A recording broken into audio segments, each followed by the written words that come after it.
On a plus d'une raison d'aimer JoJo's Bizarre Adventure. Le monde qu'a imaginé Hirohiko Araki sort tellement de l'ordinaire qu'il ne peut pas nous laisser indifférents. Quel manga peut se vanter d'avoir comme antagoniste des Égyptiens en slip datant de plus d'un millénaire, ou d'avoir créé de l'empathie chez nous pour un soldat allemand des années 40? Bon, je vais peut-être éviter de rentrer dans les détails, hors de question que YouTube fasse sauter ma vidéo au bout de 30 secondes.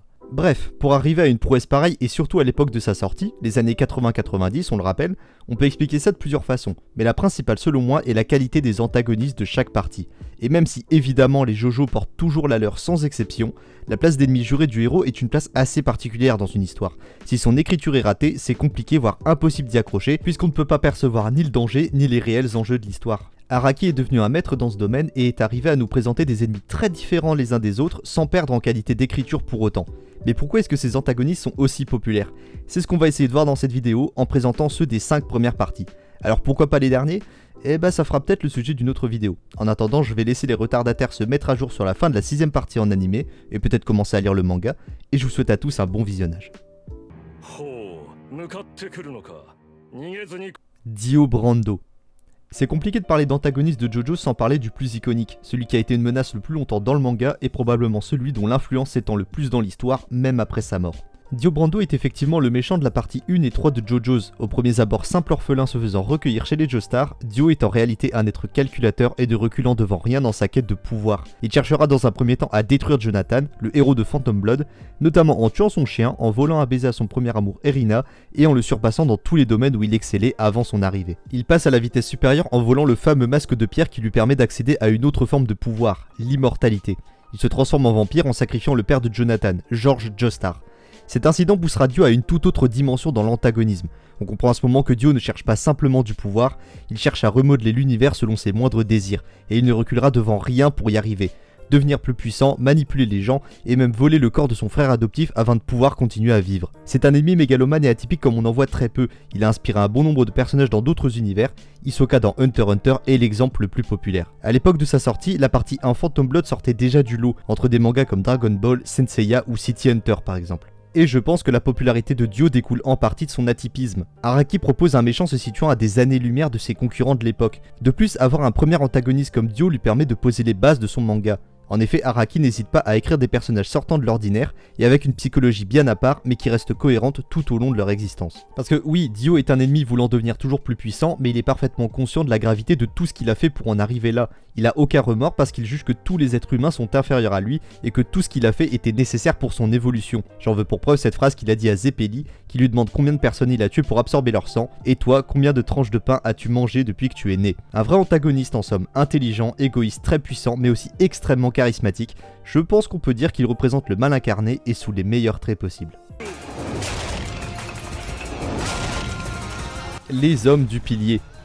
Si on parle d'antagonistes de JoJo's, on pense pas forcément à eux en premier, mais c'est sûrement eux qui ont l'entrée en scène la plus remarquable. Entre l'OST et le fait de voir des hommes à moitié nus sortir d'un pilier en pierre, on peut dire que c'est difficile d'oublier ça. Les hommes du pilier sont les antagonistes de la partie 2 Battle Tendency. Ce sont eux qui vont pousser Joseph à perfectionner sa maîtrise de l'onde. Les hommes de pierre sont aussi ceux qui ont inventé les fameux masques de pierre, les mêmes qui ont permis à Dio de devenir un vampire. Les ennemis de Joseph dans cette partie sont au nombre de 3, Kars, Wamu et AC/DC. Les hommes du pilier sont semblables à Dio, ils ont les mêmes faiblesses que les vampires vis-à-vis des rayons du soleil, et ils sont également incapables d'utiliser l'onde en plus d'y être très vulnérables. Les hommes du pilier sont ce que j'appellerais des ennemis de transition. Ils font pour moi le pont entre Phantom Blood et Stardust Crusader. On en apprend plus sur le masque de pierre grâce à ça et la partie nous permet d'introduire Joseph Joestar ainsi que son origin story. Mais ils n'en sont pas moins de vrais antagonistes. La menace est bien réelle et les différents combats entre Jojo et les hommes du pilier nous ont donné des scènes de combat mémorables. Qu'il s'agisse de l'alliance Stroheim-Jojo contre Kars, de la mort de César contre AC/DC ou de la course de chars entre ce dernier et Joseph. Le combat final de Kars montre finalement ce qu'aurait donné Dio s'il avait accompli son objectif dans Phantom Blood. Kars arrive à se servir de la pierre rouge d'Aja et devient donc une forme de vie ultime. Tous les avantages d'être un vampire sans les inconvénients. Il est aussi capable d'utiliser l'onde et celle-ci est 100 fois plus puissante que celle de Joseph. Kars est donc immortel et probablement invincible. Le seul moyen de s'en débarrasser était de l'envoyer dans l'espace, le laissant dériver pour l'éternité grâce à l'ingéniosité de Joseph. Des ennemis à mon sens sous-cotés et qui méritent clairement leur place au palmarès des meilleurs antagonistes de JoJo's Bizarre Adventure.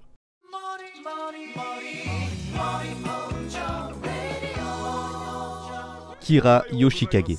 Après la mort de Dio, on aurait pu penser qu'il serait compliqué pour Araki d'introduire à nouveau un grand méchant, mais il n'en est rien. Entre son stand Killer Queen et son fétichisme des mains, Kira Yoshikage est un antagoniste qu'il est difficile de mettre de côté tant il est dérangeant. Il est l'ennemi de Josuke et sa bande dans la partie 4 de JoJo's Bizarre Adventure, Diamond is Unbreakable. Simple employé de bureau aux premiers abords, il est en réalité un tueur en série fasciné par les mains, au point d'en garder celles de ses victimes. C'est un personnage très discret et méthodique, ne voulant absolument pas que quelqu'un vienne bouleverser son quotidien. Vous l'avez peut-être remarqué, mais Kira est un antagoniste aux antipodes des précédents, là où Dio et les hommes du pilier sont des ennemis qui s'estimaient supérieurs aux humains et qui souhaitaient accéder à un stade encore supérieur, Kira ne souhaite rien de plus que de vivre comme un homme normal en dépit de ses obsessions.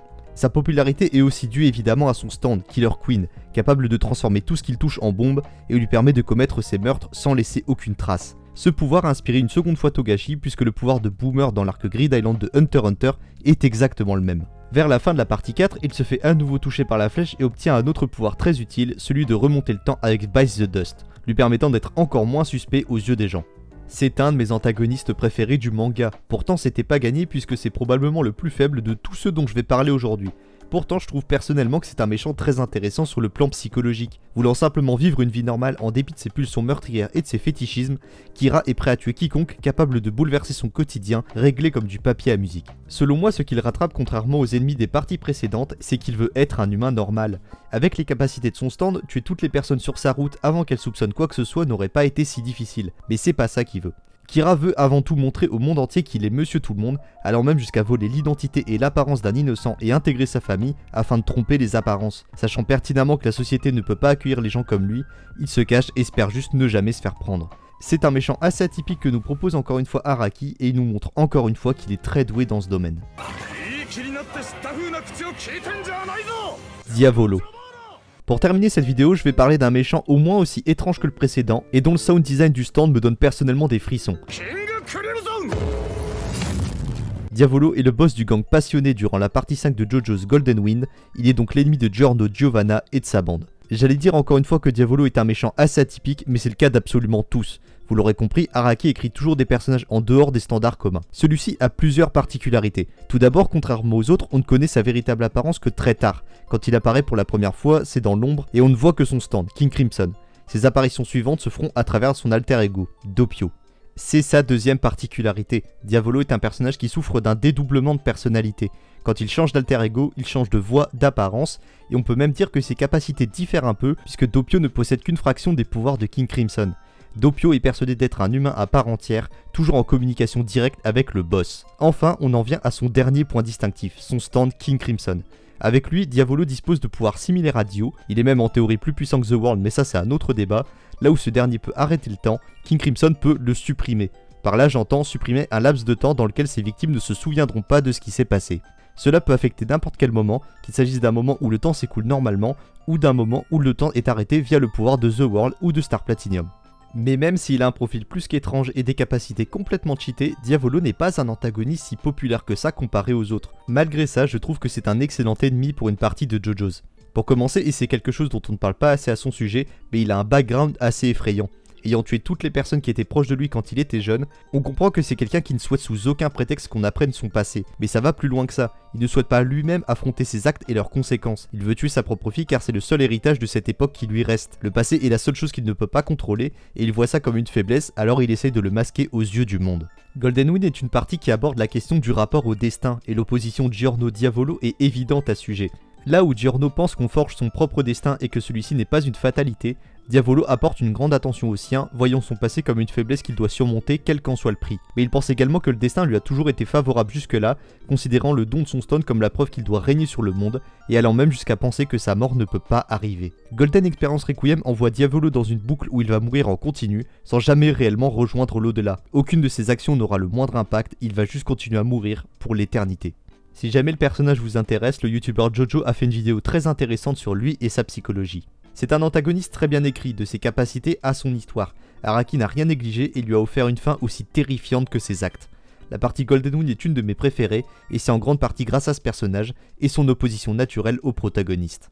Vous l'aurez compris, les personnages de JoJo nous sont tous marqués d'une manière ou d'une autre, parce qu'ils sont très atypiques. Ils le sont tellement que ça les rend du coup reconnaissables. La mécanique de combat qu'a créé Araki permet aussi de rendre chaque confrontation plus mémorable dans la tête du spectateur. Qui vous vient à l'esprit quand on parle de Dio, il y a de grandes chances que ce soit d'abord The World. Pareil pour Kira et Killer Queen, ou son monologue d'introduction, ça ferait de vous des hommes de grande culture. Et tout ça s'ajoute à un chara-design qui est aussi très marqué par rapport aux mangas concurrents. Aucun manga ne peut se vanter d'avoir des personnages qui sortent autant de l'ordinaire via les vêtements, les poses et aussi les répliques parfois. Tout ça contribue à rendre ces personnages cultes même au-delà du manga.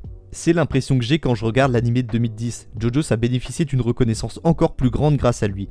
Et à l'époque des réseaux sociaux, un manga comme celui-là ne peut pas passer inaperçu. Bon, mis à part avec la dernière partie et la communication désastreuse de Netflix, mais c'est un autre sujet. Merci d'avoir suivi cette vidéo. Si elle vous a plu, n'hésitez pas à liker, vous abonner et partager. Suivez-moi aussi sur mes autres réseaux sociaux, Twitch, TikTok et Twitter. On va essayer de reprendre les lives pour cette nouvelle année, et en ce qui concerne TikTok, je suis un poil plus actif dessus. En tout cas, ça me fait plaisir de reprendre les vidéos. Je vous souhaite à tous une excellente année 2023, et d'ici la prochaine vidéo, à la prochaine.